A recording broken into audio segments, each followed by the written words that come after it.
سلام، با سلام خدمت شما بینندگان عزیز و ارجمند کانال یوتیوبی. من امین نجف پورم. اینجا خبر ریاکت پر انرژی اومدیم که ادامه بدیم با خبرهای داغی که این روزا هستش، مصاحبه جنجالی علی دایی و خبرهای داغ دیگه‌ای که وجود داشته، همه رو پوشش دادیم.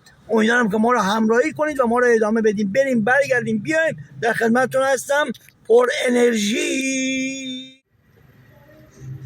خب اما علی دایی عزیز دیروز یه مصاحبه رو با سایت تابناک انجام داد. چه حرفایی زد از حمله به پسر آقای شمخانی تا اینکه ما در کشور مشکل داریم و حمله به آقای دکتر پزشکیان رئیس جمهور که برگشت گفت که آقای پزشکیان میگه که من تنها هنرم این بوده که قیمت بنزین رو براشم زیاد کردم و به این مینازه. آقا این خوشحالی داره، قیمت بنزین رو زیاد کردم خوشحالی داره و تعلیم برای آدمایی مثل پسر شمخانی که اسم هکتور رو گذاشته رو خودش نعمته. بله، تعلیم برای اونا نعمته و تنها راه حلی که ما میتونیم اوضاع کشورمون رو بهتر کنیم اینه که باید سیاست خارجیمون رو حل بکنیم. حرفای تندی بود آقای علی دایی زد. جواد نکونا بازیکن اسبق تیم ملی هم حرفایی رو زد و حمایت کرد از خیزش سراسری و چیزهای دیگری که انجام شد در یکی دو روز گذشته. دیروز قیمت روغن به شدت بالا رفت، قیمت برنج هم 20% بالا خواهد رفت و اعتراضات هم کماکان امروز در بازار تهران ادامه داشت و با حمله نیروی انتظامی و سرکوبگران ادامه پیدا کرد. باید ببینیم چه خواهد شد. وزیر کشور هم یک گروهی رو مأمور کرده که برن در ملکشاهی و در ایلام و ببینن که این اتفاقاتی که در پاسگاه ایلام افتاده به چه شکل بوده که باعث کشته شدن افراد زیادی از هموطنان عزیزمون شد. برای اوضاع قارش میشه و اوضاع خوبی نیست. باید ببینیم چه اتفاقاتی در روزهای آینده رقم خواهد خورد. ترامپ هم یه بار دیگه حمایت کرده از مردم ایران و گفته من همراهی خواهم کرد و حتی به تغییر نظام هم تا برای شکوفایی ایران باشه من کمک خواهم کرد. خب با چند خبر کوتاه در خدمت شما عزیزان هستیم. آقای قالیباف امروز گفته تلاش میکنیم که تغییرات نرخ دلار به 2 تا 4% در فاصله زمانی مشخص محدود بشه. ارز تجدید بخش معیشت و سلامت هرگز قطع نشده، حتی اضافه تر هم میشود. عدد کالابر نیز ثابت نخواهد و شاید بیشتر هم بشه و اتفاق میفته. سایت تصنیم هم گفته که با تا شب گذشته 568 نفر از نیروی انتظامی و 66 نفر از نیروهای بسیج زخمی شدن که این آمار رو سایت تصنیم اعلام کرده. علیرضا قربانی و همایون شجریان هم کنسرت های خودشون رو در اروپا و ایران لغو کردن و باید ببینیم که چگونه و به چه شکل انجام خواهد شد. سردار وحیدی جانشین فرمانده کل سپاه هم گفته که از دشمن نمیترسیم، زیر بار سلطه امریکا نمیرویم، با ایستادگی ملت آینده از آن اسلام و مردم ایران است. که این اتفاقات باید ببینیم به چه شکل. حالت دلار 146,500 تومان شد و هر گرم طلای 18 گرم 16 میلیون و 445 تومان و این اتفاقاتی که در یکی دو روز گذشته افتاده و اومدن آقای همتی هم نتونست تاثیر خودش رو بذاره و میبینید که قیمت ها روز به روز داره بالاتر میره و باید ببینیم تا کجا بالا خواهد رفت. آقای مسعود پزشکیان گفته دولت اگر بخواد همه این مشکلات رو به تنهایی حل کنن ناچار میشود با چاپ پول فشار سنگینی به دهک‌های پایین جامعه بیاره. دچار مشکل است اما به جای پذیرش مسئولیت به هم میگوییم بروید در خانه‌های خود پنهان شوید و این حرفایی بود که آقای مسعود پزشکیان زده. قالیباف گفته ترامپ خجالت هم نمیکشد، با صراحت میگوید آماده ایم نفت ونزوئلا را ببریم. در واقع اتفاقات ونزوئلا و دستگیری مادورو آقای قالیباف این حرفا رو زده که این اتفاقات باید ببینیم چگونه خواهد بود. اما خبرهای بعدی رو وزیر دفاع امریکا گفته در شب حمله به ونزوئلا بیش از 200 نفر از افراد ما وارد کاراکاس شدن. به نظر میرسد پدافندهای هوایی روسیه آنقدرها هم خوب کار نکرده. در واقع اشاره داره به اینکه در اون شب که امریکا به ونزوئلا حمله کرده بود روسیه هم داشت حمایت میکرد از مادورو که مادورو رو اونجا در ونزوئلا حفظ بکنه. آقای پزشکان در مصاحبه دیگه که گفت خودمان مملکت رو به بحران میکشونیم، بعد میگیم چرا این شکلی است؟ میگن حقوق رو اضافه کن، مالیات هم نگیر. خب از کجا پول بیاورم؟ نفت هم که تحریم است.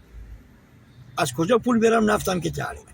فقط مشکلات رو میگه آقای مسعود پزشکیان. آقا شما به عنوان رئیس جمهور چه راه حلی براش دارید؟ مشکلاتی که خب عمه منم میتونه بگه، مشکلاتی که دیگه این بچه کوچیکم میدونه که مشکلات کشور در واقع چی هست و به چه شکل هست و چه کار باید بکنیم و این مشکلات رو حل بکنیم. این الان در واقع مهمه و باید ببینیم به کجا خواهد رسید.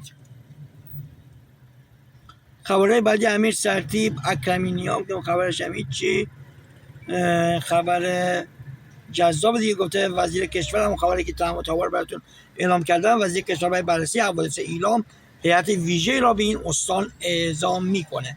مقرر شد که این هیئت در سریع‌ترین زمان نتیجه را ارائه بکنه.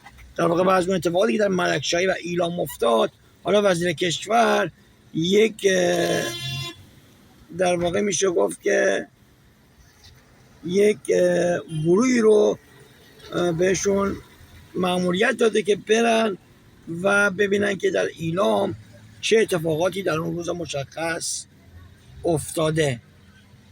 خبر دیگه اینه که زمان مراسم خاکسپاری سعید پیردوست اعلام شد. مناسب تشییع پیکر سعید پیردوست پنجشنبه 10 صبح در قطعه رواندن بهشت زهرا برگزار میشه. تصدیح عرض می‌کنیم به جامعه هنر درباره سعید پیردوست عزیز رو که در فیلم‌هایی مثل شب‌های برره، پاورچین و بقیه، حتی برای مسعود کیمیایی و مرجویی هم بازی کرده بود.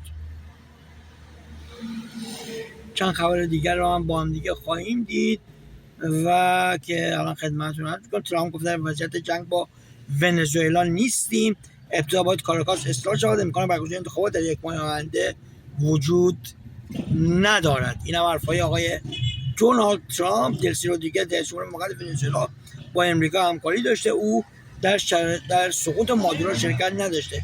افراد زیادی می‌خواستن برای کنار زدن مادورو با ما به توافق برسن، شامل حلقه نزدیک به او نبود.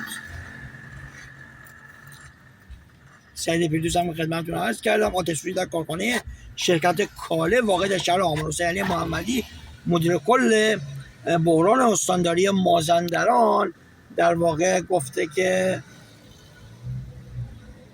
از مورد آتش‌سوزی گسترده در یکی از انبارهای تولیدی مجموعه کاله خبر داد. گفت این آتش‌سوزی در پی حادثه‌ای که احتمالاً ناشی از شرایط طبیعی بوده به وقوع پیوست. دستور وزیر بهداشت برای پیگیری حمله به بیمارستان ایلام. همونجور که وزیر کشور گروهی رو داره میفرسته که پیگیری بکنه چه اتفاقایی در ایلام افتاده، حالا در بیانیه وزارت بهداشت آمده در پی حادثه رخ داده در بیمارستان شهر ایلام به دستور سریع وزیر محترم بهداشت موضوع درگیری در این مرکز درمانی به صورت جدی و دقیق در دست بررسی قرار گرفته و نتایج آن در چارچوب قانون پیگیری خواهد شد. و اینکه نتانیاهو از طریق پوتین پیام داد که قصد حمله به ایران رو نداره.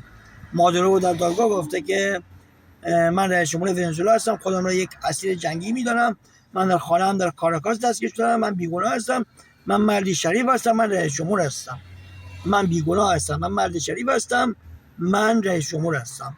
حرفایی که آقای مادورو در دادگاه در نیویورک زده.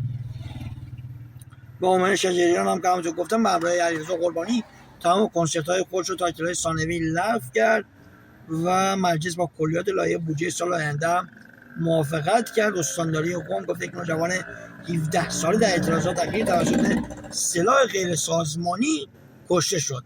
سلاح غیر سازمانی یعنی اینکه ما مامورا اون رو نکشتیم. و از کجا اومدن کشتن؟ از آسمان اومدن اون رو کشتن، یا مردم عادی کشتن یا شما کشتید دیگه. حالا مثل جریان کیان پیرفلک دارن به گردن نمیگیرن. کشته شدن این نوجوان 17 ساله رو در قم و افزایش حقوق بین 21 تا 43% به صورت پلکانی معکوس تصویب شد. این خبرایی بود که تا اینجا براتون خوندم. امیدوارم مورد توجهتون قرار گرفته باشه. خب اما اتفاقات دیگه ای که افتاده خیلی جالب توجه بوده که میشه بهش اشاره کرد. سود سهام عدالت تا 48 ساعت آینده به حساب خانوارها واریز میشه. قیمت مرغ هم به 247,000 تومان رسیده. نهادهای دامی حذف شدن و از این بعد قیمت مرغ و روغن و اینا با قیمت آزاد حساب خواهد شد چون ارز ترجیحی رو حذف کردن. اما اتفاقات دیگه ای که افتاد، علی دایی مصاحبه تندی رو انجام داد که از روی خبرگزاری ها برداشته شد. بعد از اون یک کسی که اصولگرا بوده و در دولت آقای پزشکیان هم حضور داره گفته که زرد نباشین. دانستن علی دایی از اقتصاد به همون اندازه ایه که محسن رضایی از فوتبال میدونه. آقای مسئول نیازی نداره که ما و علی دایی از اقتصاد بدونیم. وضعیت معلومه، پراید 700 میلیونی معلومه، مرغ آنچنانی معلومه، گوشت آنچنانی معلومه، دلار آنچنانی معلومه، طلای آنچنانی معلومه. آن چیزی که عیان است چه حاجت به بیان از قربونت برم.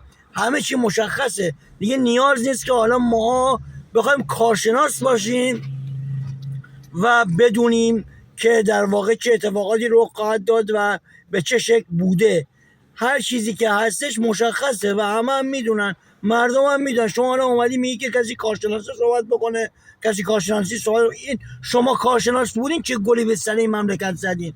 شما کارشناس بودین چه کار کردین واسه این مملکت؟ کارشناسان که اداره کردن وضع مملکت به اینجا رسیده، قربونت برم. الکی بس نگو کارشناس علیدایی. علیدایی حق داره صحبت بکنه، رسول خادم حق داره صحبت بکنه، مردم حق داره حرف بزنن، اظهار نظر بکنن. شما نمیتونی اظهار نظر رو از مردم بگیری. همه حق دارن اظهار نظر بکنن.